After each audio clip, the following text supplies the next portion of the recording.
Prangley here, 4:45 a.m. and we are firing up a big week that does include hopefully good chocolate eating weather, the warmest weather in several weeks, Valentine's Day on our Saturday. So runners, this is our time to burn some calories right before all the chocolates. In fact, we've got mostly cloudy skies out there, and look at this, a 10 out of 10 to start. It's been a long time since we've shown it at this hour. Warmer weather all the way through the day. In fact, by noon and lunchtime, we're already pushing into the 60s, and before all is said and done, I expect some 70-degree weather. Don't forget the sunscreen here. So notice we'll start with the clouds, and then we'll have that bright sunshine return by 11 a.m. this morning. Valentine's Day, all right, it's on Saturday, and I'm calling for a lovely day. Lots of love, romantic walks, time to get outside. How about that temperature of 73 degrees? So today the forecast high is 70, and most of the week we will stay in the 70s and get out there and enjoy some of that extra evening daylight to go with all those extra chocolates with that sunset at 6:14. Let's look at our beautiful city. One thing we're concerned about this week, not the temperatures for once, it would be the fog in the mornings, okay, and some of that wildfire smoke. And sometimes the two can mix, creating problems. Not seeing that right now. We'll monitor it, but right now good visibility across much of the First Coast.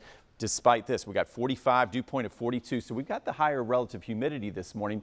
But the one thing we've had overnight, noticed it coming over the Hart Bridge this morning, a veil of clouds. So that's kept the visibilities good, and that's kept the atmosphere from really radiating out. And with those clear skies, usually you get the real thick fog. We didn't have the clear skies overnight, so notice good visibility across Duval, Clay, St. Johns, Nassau County right now.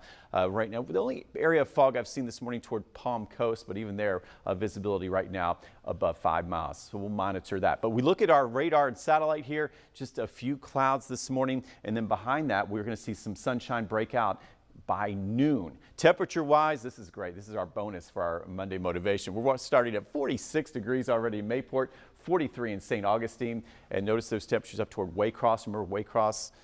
Boy, many mornings, we've been starting in the 20s this morning, not even close. How about 42 degrees? So nature making it up to us, the weather we've been waiting so long for, back to the low 70s from Ware County, back into Camden, Glenn County, Charlton County with that high of 71, Palatka, Putnam County into the low to mid 70s, even Gainesville into the low to mid 70s, 75. Now there's the fire danger. Let's take a look. We know we're in a drought, okay, and as we heat up, what's going to happen this afternoon is that humidity will drop. So we still have to keep our guard up all week long with that fire risk elevated. Notice we've got the highest chance where you see the oranges and the reds today, which will be mainly western Duval, Clay County, Putnam County here is this afternoon as those humidities drop. As you get closer to the coast, we'll have a sea breeze move in with a little extra humidity with it. So that's why it looks like the farther west you go, the higher fire risk today. And that does include where the extreme drought is from Lake City to Keystone and Gainesville. So we need the rain. Are we going to get it? Oh, it's going to be tough. Just a light shower. Looks like Wednesday would be our next chance, mainly in southeast Georgia.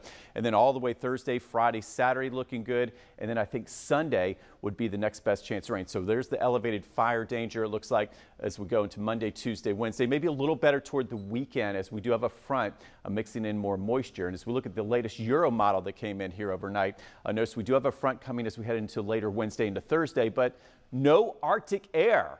All right, so what that means for us is low rain chances, high fire risk, and yes, we're talking about temperatures remaining well above normal most of the week. So there's our 70s, 78 tomorrow, low of 38. All right, Wednesday, some more clouds. We'll bump that down to 74. Thursday, behind the front, briefly into the mid to upper 60s. That's where we should be. And then warming up just in time for our Valentine's weekend, back in the low to mid 70s. And I do think the best chance rain would hold off until after Valentine's Day on Sunday.